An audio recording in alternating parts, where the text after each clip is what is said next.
Okay, magpatuloy po tayo sa ating pong pag-aaral sa aklat po ng Galacia. Ang sulat ni Pablo sa mga taga-Galacia na pinamagatan po natin ang Gospel of True Freedom. Nais ko muli kayong anyayahan sa inyong mga banal na kasulatan na inyo pong buksan kung nasa isang book form or puntahan ang inyong mga digital Bible sa Galatians chapter 6. Dalawang talata lang muna ang ating pong pag-aaralan. Galatians chapter 6 verses 1 and 2. At ating pong babasahin sa Tagalog na salin. Mga kapatid, kung ang isang tao ay natagpuan sa anumang pagsuway, kayong mga espiritual ay dapat papanumbalikin siya sa espiritu ng kaamuan. Tingnan ang inyong sarili, baka ikaw ay matukso rin. Verse 2, dalhin ninyo ang mga pasani ng isa't isa, at sa gayoy, matutupad ninyo ang kautusan ni Kristo. Ito po ang salita ng Panginoon. Crab mentality, o yung tinatawag sa Tagalog na utak talangka. Medyo pangit pakinggan sa Tagalog. Pero sabi nila, ito daw ganitong klase ng ugali ay distinct sa mga Pilipino. Tayo daw mga Pilipino ang meron daw ganitong klase ng karakter, crab mentality o utak talangka. Ang ibig sabihin yan, yung bang pag may nakakaangat sa atin, gusto nating hilahin pababa. Maaaring yan ay sa loob sa opisina, sa trabaho natin, umaangat na umaangat yung isa, gusto natin hilahin siya pababa. O maaaring sa konteksto ng eskwelahan, medyo mas magaling siya, mas napapansin siya, at mukhang nagiging nasa taas siya, gusto mo siyang hilahin pa ibaba. Ang tawag doon ay crab mentality. Pero palagay ko, hindi naman po ito unique sa mga Pilipino. Palagay ko ito ay isang universal trait. Bakit?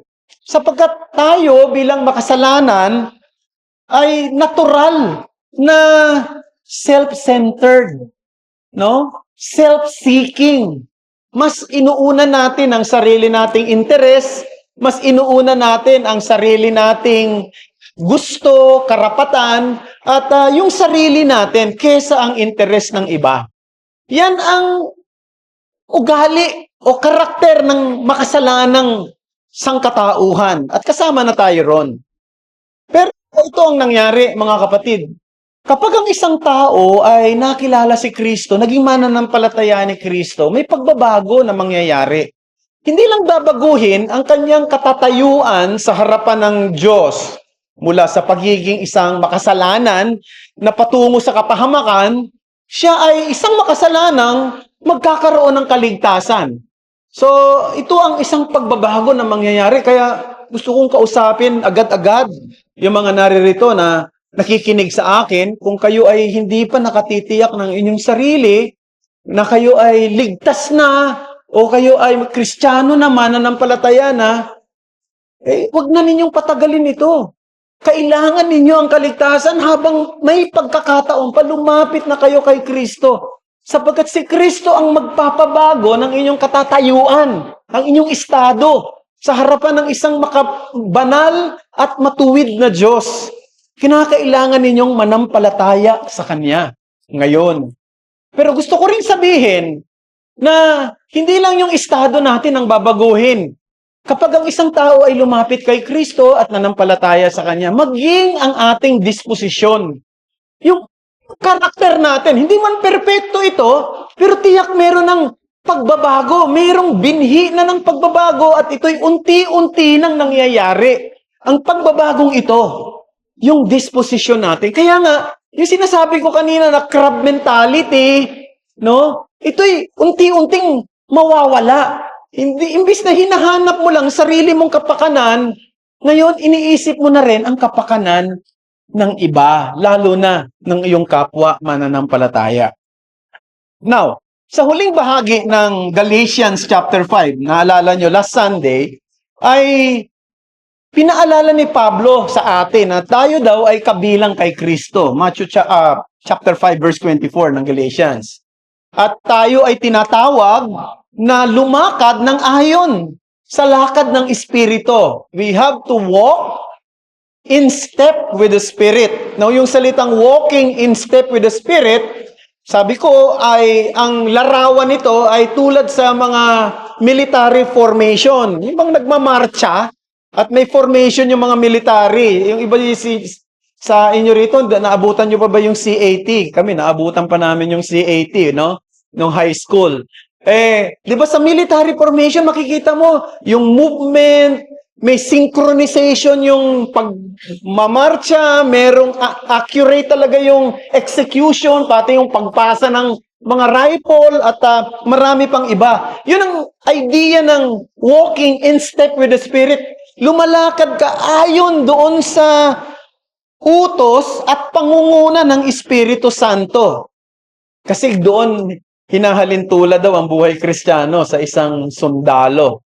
At kung hinahalintulad ang buhay Kristiyano sa isang sundalo, at totoo naman yon, mababasa natin sa 1 Timothy chapter 2 na tinatawag ang mga mananampalataya na soldier of Christ, no? Katulad din ng isang sundalo, kapag nasa labanan na, kapag ang kasama mo nasugatan, kapag ang kasama mo ay exhausted na, hindi mo siya pwedeng iwanan. Hindi mo siya pwedeng iwanan dyan at bahala na siya. Kinakailangan mo siyang tulungan at kung kinakailangan pasanin mo siya para siya ay makaligtas doon sa tiyak na kapahamakan laban sa mga kaaway ninyo, gagawin mo yon. Doon natin pwedeng ihalimbawa ang buhay Kristiyano. Sa loob ng community ng mga mananampalataya, hindi natin pwedeng iwanan ang isa't isa. Hindi pwede yung mind your own business. May mga pagkakataon, may kapatid tayo na maaaring nagkasala. Anong dapat nating gawin? No? Baliwalain ba natin siya? Layuan ba natin siya? I-ignore ba natin siya? O yung iba naman, may mga kapatid tayo na may mga pasanin. Anong dapat nating gawin? Sabihin ba natin sa kanya, marami rin akong problema eh. No? Kaya, mind your own business na lang muna. Ganun ba ang mindset na dapat sa isang mananampalataya sa Christian community? Hindi, mga kapatid. Sapagkat sabi ni Apostol Pablo, yung sabi niya rito sa binasa natin, tinatawagan niya ang lahat ng mga mananampalataya na ma-involve sa tinatawag na restoration ng isang kapatid na nahulog sa kasalanan, ma-involve tayo lovingly sa kanila. So, hindi lamang basta to restore, but to lovingly restore those who have fallen. But not only that, to help carry the burdens of those who are struggling. That is what it is to be in the community of believers. And that is the message that I want to emphasize this morning. When sin, ensnares and burdens, the church is called not to withdraw, but to restore in love. When sin ensnares and burdens, the church is called not to withdraw, but to restore in love. At meron pong dalawang bagay. At very natural tong headings na ibibigay ko sa inyo sapagkat kita naman natin ito mismo dito sa ating pong binasang dalawang talata. Unang-una, tinawag ko itong restoring the fallen. That's number 1. Pangalawa, relieving the fraught. Now, yung salitang fraught, ang ibig sabihin, may kabigatan, may dinadala. Yan po ang ibig sabihin niyan. Medyo hindi masyadong ginagamit yung English na yan. Pero just for the sake of alliteration, I use that in our preaching this morning. Now, restoring the fallen. Verse 1 again, brothers, if anyone is caught in any transgression, you who are spiritual should restore him in a spirit of gentleness. Keep watch on yourself, lest you too be tempted. Now, yung ginamit na salita ni Pablo rito na to restore, ay galing sa wikang Griego na katartidzo, na ang ibig pong sabihin noon ay to put in order, to restore to a former condition, or to mend, 'di ba? Yung mending the nets, yung ginagawa ng mga apostol noon, 'di ba? At siyempre ang idea noon yung mga gumagamit ng lambat sa pangingisda, minsan napupunit yung lambat, ang ginagawa nila, mini-mend yung nets. Tinatahi yon para bumalik sa dati. Or, it also carried a medical sense, referring to the setting of a broken bone or dislocated joint.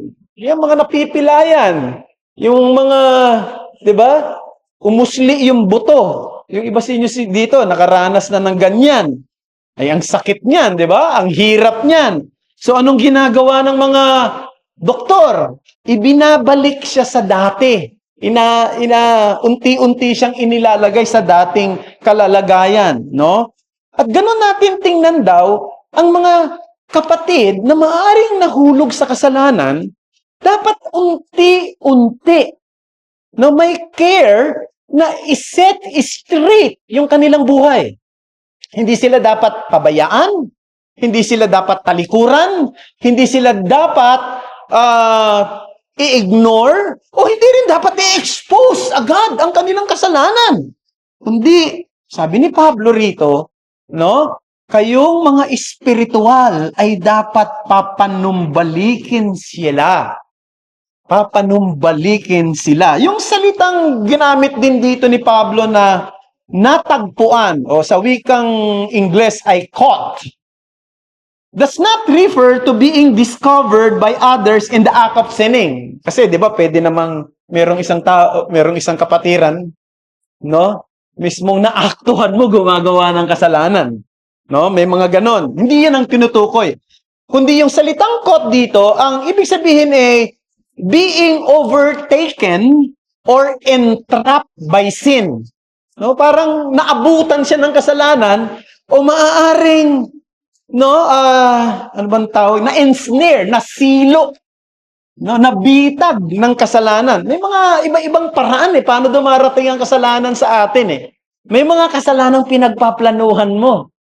Minimeditate mo na, kasalanan na 'yon, no? At syempre, noong bandang huli, ginawa mo na talaga in action, ano? Pero may mga kasalanan na biglaang dumarating, no? Na parang sabihin na natin, may na-ambush ka, na-entrap ka rito. Ang punto lang dito, sin could ensnare people. No? Maaring, siguro, naiisip mo na rin yung kasalanan na yon, no? Or you may fall unexpectedly. Naglalakad ka sa isang lugar, biglang may nakita kang isang bagay na naging daan agad ng pagkahulog mo sa kasalanan, sa isip pa lang.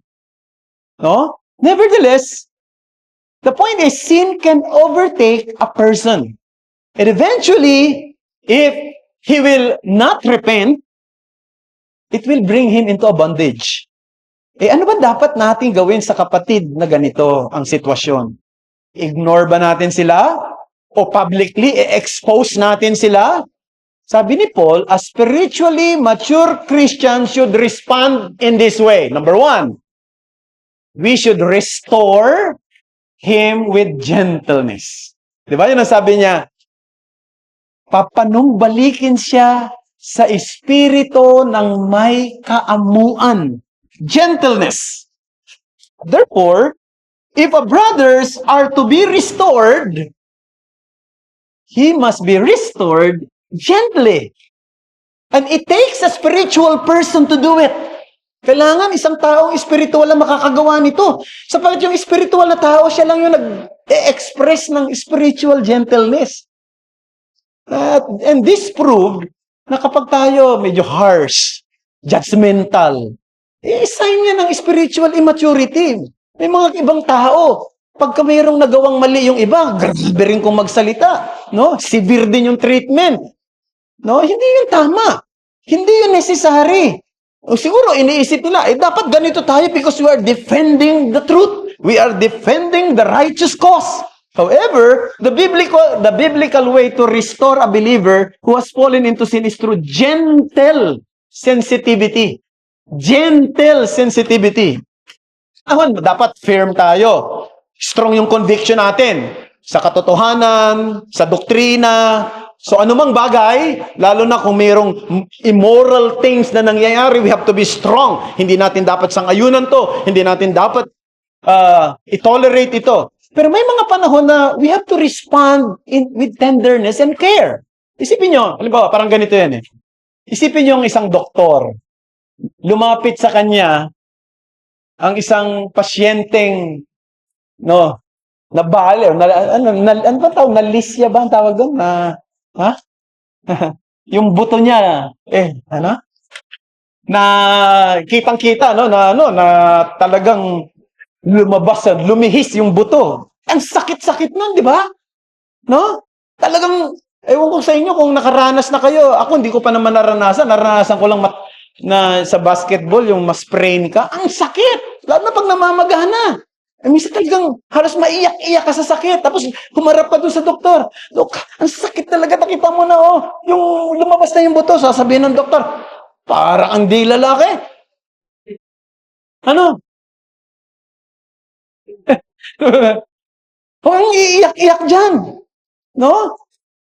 Malayo sa bituka yan. Di ba? Ganun yung madalas na narinig natin ng mga bata pa tayo. Layo sa bituka yan. On the other hand, imagine mo yung doktor na hirap na hirap ka na, ang sakit na sakit talaga yung pakiramdam mo. Pero sasabihin niya, masakit? Talaga, masakit naman talaga yan. Sige ha, diyan ka muna, magkakape lang ako. Babalikan kita mamaya. Ba yun? So, the point is, we are not to deal harshly with a fallen brother or sister, but neither are we to ignore their condition. True spiritual maturity seeks restoration with both truth and gentleness. Isa sa mga napakagandang halimbawa niyan sa Bible, naalala nyo, nung papaanong ni-restore ng Diyos si David? Diba? Naalala nyo yung ginawang matinding kasalanan ni David? Kay Bathsheba, adultery, pagkatapos pinapatay pa niya. Yung asawa ni Bathsheba. Hindi man siya ang talagang pumatay, pero yung kanyang utos na ilagay sa front line ng battle, yung asawa ni Bathsheba ay mas pagbiging mastermind ng pagpatay rito. No? So anong ginawa ng Diyos? Pinadala niya ang isang propeta na ang pangalan ay si Nathan. Nang lumapit si Nathan kay David, hindi niya ni-humiliate si David. Hindi niya ininsulto, hindi niya sinabi, anong klaseng hari ka?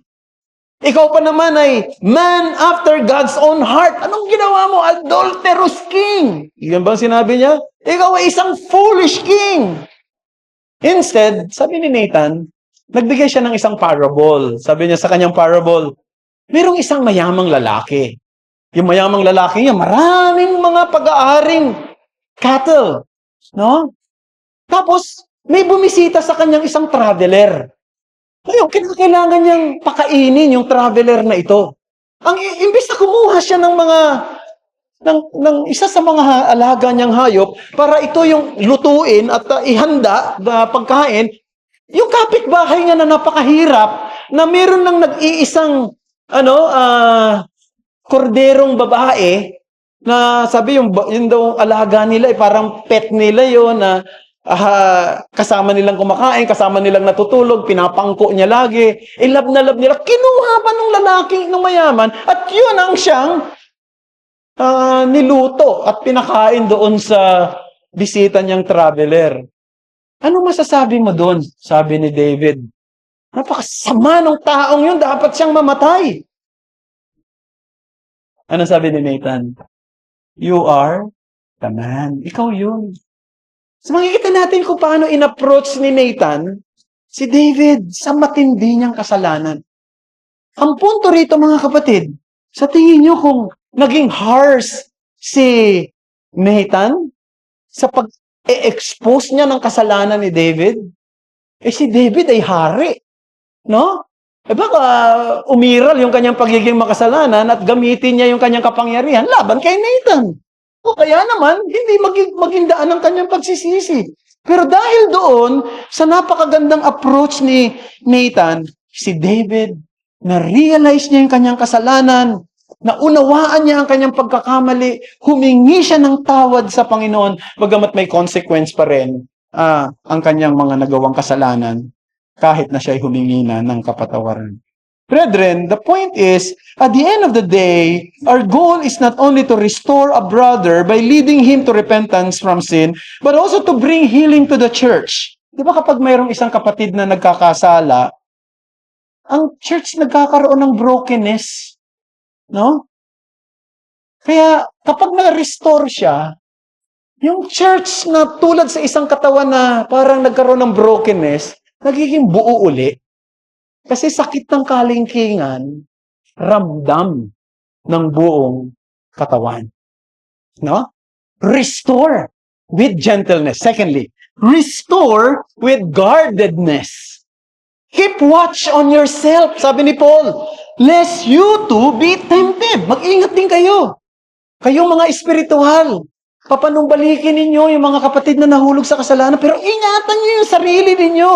Baka mahulog din kayo.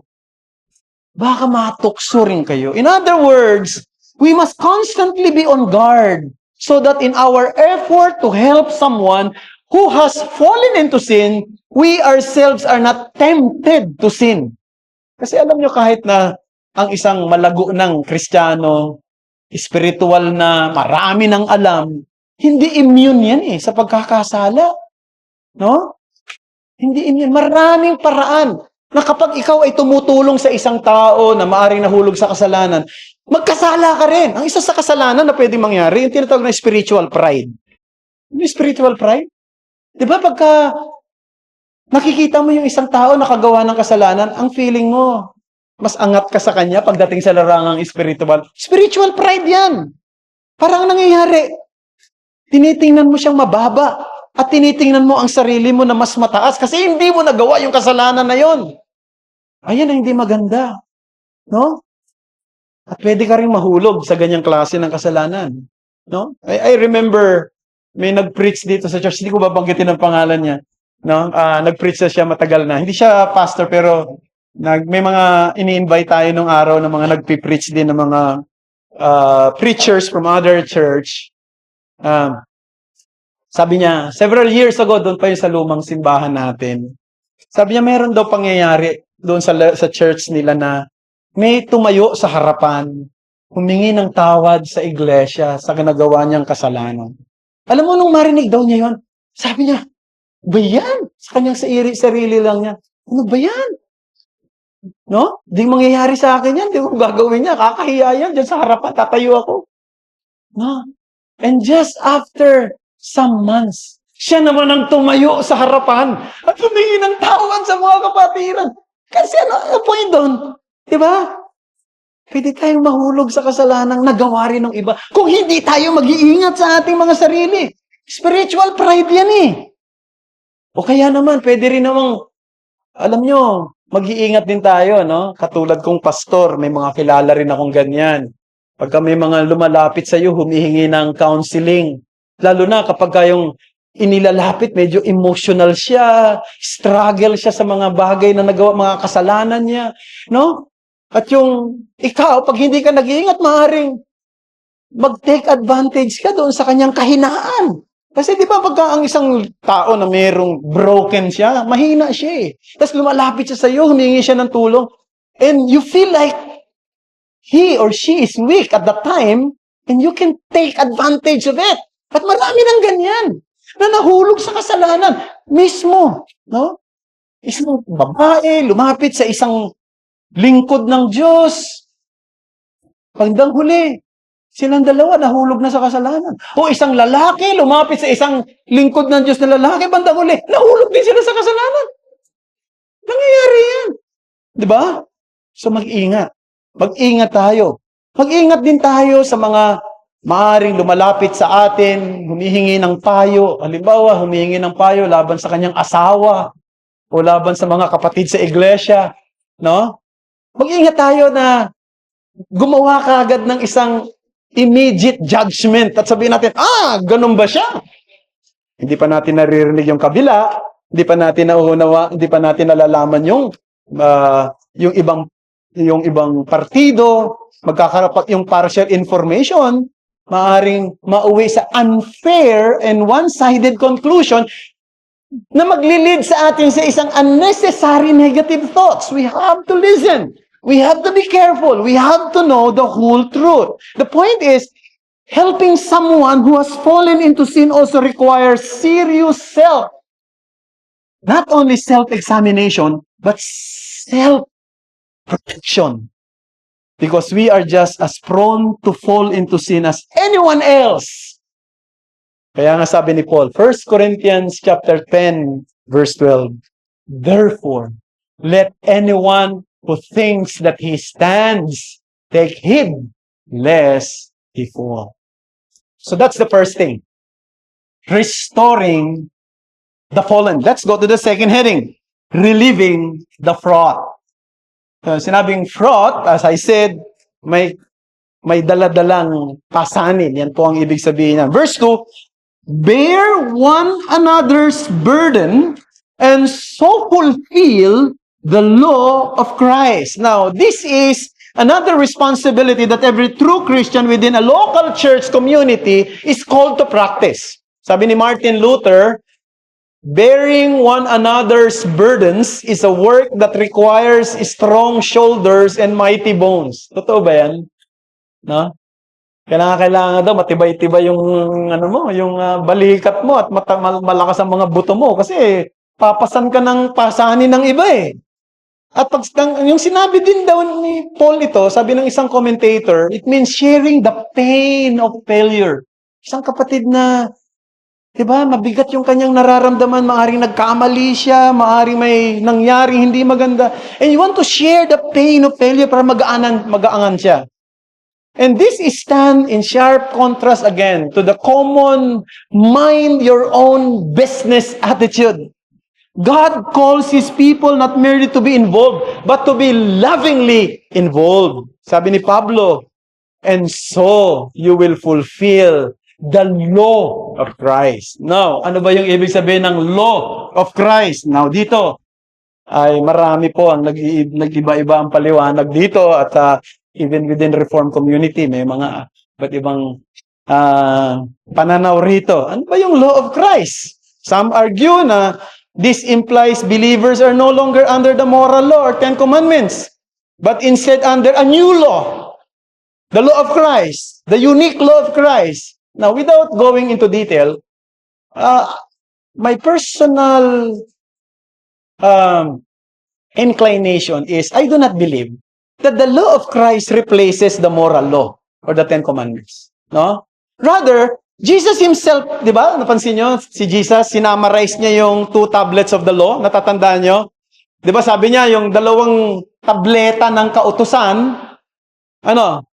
sinamarize niya sa, yung 10 utos, sinamarize niya yung sa 2 kautusan. Kasi 2 tableta yun eh. Yung unang 4 may kinalaman sa utos sa relasyon natin sa Diyos. Yung sunod na 6 may kinalaman sa relationship sa ating kapwa-tao. No? So, sinamarize niya yun at sinabi niya, yung unang 4, ang ibig sabihin nun ay to love your God with all your hearts, with all your minds, with all your soul.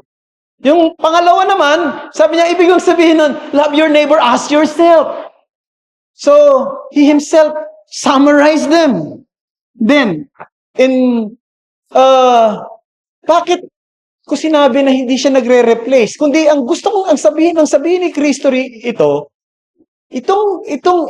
itong moral law na to, siya yung nag-interpret, siya yung nag-clarify, siya yung nag-apply. Kaya noong sinabi niya, John 15:12, this is my commandment that you love one another as I have loved you. Then, John 13:34, a new commandment I give to you that you love one another just as I have loved you, you also are to love one another. So, what makes it new? What makes it a new commandment? It is because Christ Himself is the ultimate and perfect example of that love. Yung sinasabi rito na Mahalin mo yung kapwa mo, mahalin mo ang Panginoong Diyos. Walang nakagawa nito. Totoo, mga kapatid. Si Kristo lang ang nakagawa niyan. Si Kristo lang ang perfect example and ultimate example na nag-demonstrate niyan. Minahal niya ang Diyos sa pamamagitan ng pagsunod doon sa commandment na yan. Minahal niya yung kapwa sa pamamagitan ng pagsunod sa commandment na yan. Walang nakagawa niyan. At ngayon, dahil nagawa ni Kristo, sabi niya, mahalin mo ang inyong, magmahalan kayo isa't isa tulad ng ginawa ko. No? Kaya, that makes it new because it is Christ who demonstrated it. No? The point is, His love is not abstract, but self-giving. He demonstrated it through His sacrifice. It is not merely a principle for living, but a life laid down for others. This is the law of Christ. Loving one another as Christ has loved us. Now, mayroong implication yung salitang dalhin ninyo ang mga pasanin ng isa't isa. Ang ibig lang sabihin, ang mga Kristiyano, maliban doon sa maaring nagkasala siya at ito isang pasanin, meron pa siyang iba't ibang pasanin na dapat na harapin niya, pasanin niya, at tulungan nating magpasanan tayo sa isa't isa. And we can summarize yung mga burdens na yan sa dalawang bagay. Una, pwede natin sabihin economic burden. No? Some may need financial assistance. Alam nyo, we are called to be sensitive and generous. No? Hindi yung pag mayroon tayong nakikitang nangangailangan na siguro may pangangailangan, wala pagkain. Hindi mo pwedeng sabihin, sige, Brad, pray na lang natin na mawala yung gutom mo.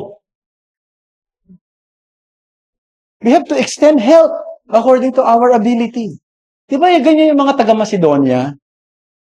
Yung mga taga-Macedonia, di ba, sensitive sila sa pangangailangan ni Pablo. Sensitive sila sa mga naghihirap na mga binanal sa ibang lugar na under persecution. Kaya tumulong sila. Nagbigay sila ng lahat ng kanilang kayang maibigay para makatulong sa mga kapatid. Ang ibig lang sabihin, mga kapatid, ganun din tayo. Maaring may mga nangangailangan dito ng gamot, walang pambili ng gamot. Pilagyan natin ng pambili ng gamot. No? Maaring may nangangailangan dito para makapagpatuloy sa kanilang pag-aaral. Baka makatulong tayo. Mayroon kayong kakayanan. I-extend natin yung tulong natin sa kanila. Baka may nangangailangan dito dahil walang trabaho. Yung isang kapatid, nahihirapan siyang i-sustain yung kanilang pangangailangan. Tulungan natin siya. Kung maaaring tulungan din natin siyang maghanap ng trabaho. Makatap sa mga resources na maaaring mag-provide sa kanila. No? O matulungan natin sa iba't ibang paraan. This is what it means to bear one another's burdens. Helping one another. But not only that, yung pwede natin sabihin, isa pa, emotional burden. Now, dito kasama na rito yung kasalanan, yung sa emotional burden. Pero of course, sabi ni Apostol Pedro, di ba? 1 Peter chapter 5 verse 7, cast all your cares on Him because He cares for you. Totoo yun. Ang unang tibok ng puso natin sa panahon ng pangangailangan ay dapat lumapit sa Diyos at sabihin sa Kanya yung ating pangangailangan. No, hindi yung pag may pangangailangan, magparamdam ka na kaagad doon sa katabi mo o kung kanino man. May mga ganun, di ba? Hindi nagpe-pray, pero nagpaparamdam doon sa iba. No? Bilang Christian, mas maganda pa rin na ang unang tibok, Panginoon, may sitwasyon ako, lumapit ka sa Kanya, bigyan mo ako ng liwanag, ng direksyon, ng tulong, ng kagaangan. No? Pero, mga kapatid, siyempre, mahalaga pa rin na makatulong tayo sa mga taong merong emotional burden. No? Ibig sabihin ito, handa tayong magpagamit para gumaang yung load ng isang kapatid, lalo na sa kanya mga hinaharap na mga mabibigat na sitwasyon. Kasi, di ba?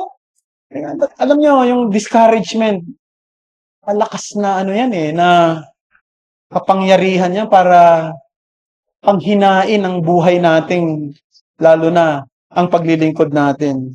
O kaya naman, minsan discourage ka kasi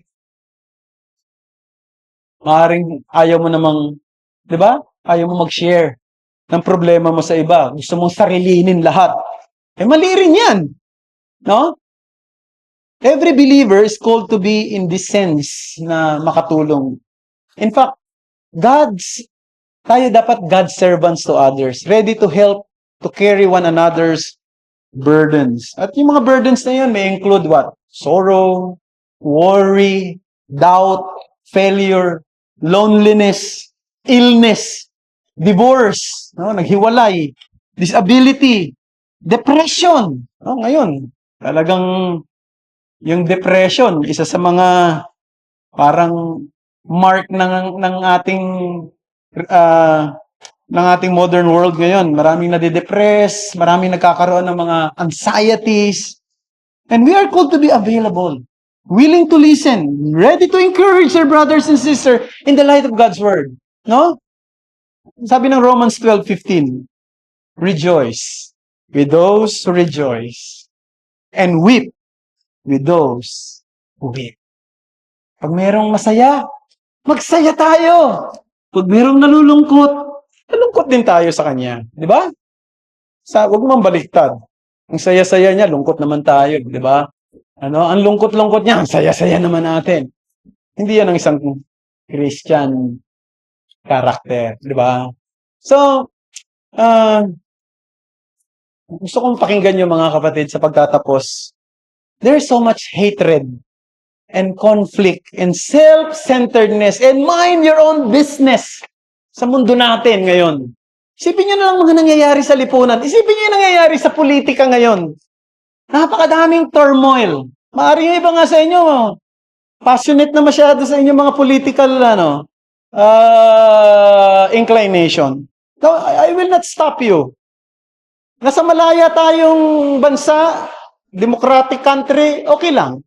Pero kung meron akong gustong ipakiusap sa inyo, mga kapatid, sana mas tindihan natin yung passion natin sa Ebanghelyo. Mas tindihan natin yung passion natin sa pangangalaga sa ating kapwa Kristiyano para sa paglagong espiritual. Nang higit doon sa ating mga political inclination. Tama ba, mga kapatid? So, I will not stop you. This is a free country, part of the democratic country. You can express your political views. But make sure, sana mas lamang yung inyong passion sa gospel. Mas lamang yung inyong passion sa pagmamahal sa bawat isa. Kaysa sa mga bagay na lumilipas, natatapos, napapalitan. Tama? Kasi kung hindi natin lalamangan o hindi tayo higit doon sa mga ginagawa rin ng karma, hindi we just add to the turmoil. Nangyayari, magdadagdag lang tayo ng problema sa lipunang ito na may punong-puno na ng problema. Let us make a difference as a Christian. Alala ko nung medyo kabataan ko sa sa pinanggalingan naming church, meron kaming small singing group. Ang tawag doon sa singing group na yun, Serenata. No? Ako yung naninira. Serenata. So, Serenata. Kumakanta kami sa mga sa mga kapatiran sa iba't ibang lugar, yung grupo namin. Tapos, ang aming finale na song, alam niyo yung Let There Be Peace.